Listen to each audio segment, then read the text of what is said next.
All right, get ready with me while I tell you about my book. If you know me or follow me, you may know that I have been working on writing a book and have recently finished my first manuscript. If you are my friend or my husband, you're probably like, Marina, I know you never shut up about it.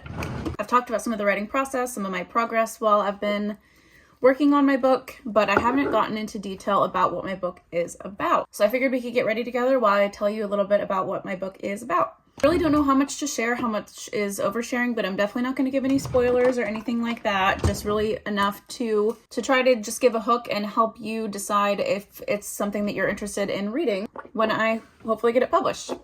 So my book is about a girl named Chloe. She's in her mid-20s and she lives in New York. She's recently been fired from her job working at one of the top law firms in New York City. At this firm, she also happened to be sleeping with one of the top attorneys that she was working for. Bad Chloe. Story with Chloe, she just got fired and dumped in the same meeting by the same man. So Chloe's really feeling like she's hit rock bottom. Now she's unemployed and she's single. What happens when we hit rock bottom? We want to reinvent ourselves. So Chloe wants to reinvent herself. I think we've all been there. What Chloe has that most of us don't is a previously untapped trust fund.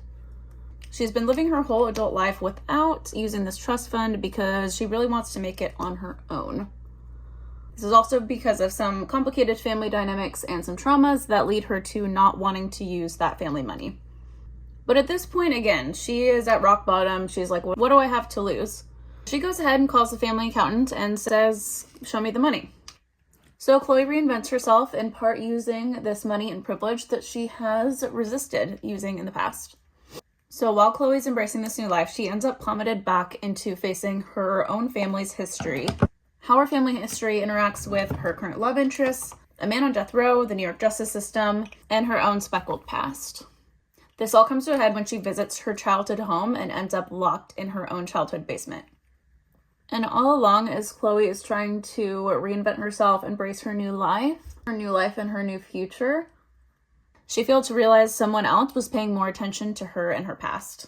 Some themes of Chloe's story are ambition, wealth, power imbalance, and dangerous, mysterious motives that are all hidden in the glitz and glam of New York City.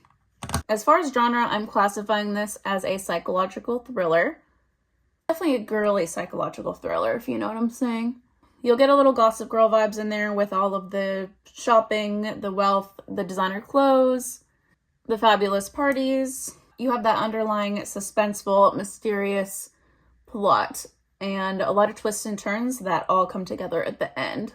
So if you like psychological thrillers, you like twists and turns in your books, if you like love triangles, but also just reading about a girl being a girl in New York City, this book is for you.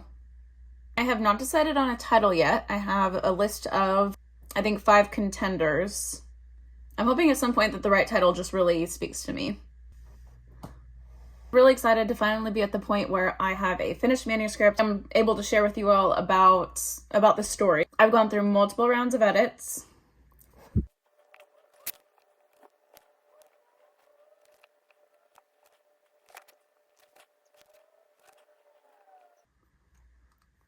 I've gone through multiple rounds of edits and I now have a couple of friends that are reading it and I'm waiting for them to give me some feedback. So far so good. It sounds like they're really enjoying it, which makes me really happy.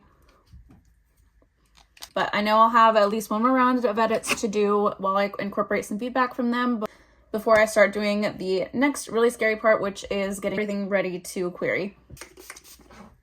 While my friends are reading my first manuscript, I've been keeping really busy and I've actually started the first draft of my second book, which I'm really excited about. I've had several book ideas for years, and it's really been in the last year that I've actually locked in and started really wanting to make this happen and being really determined to get my books published.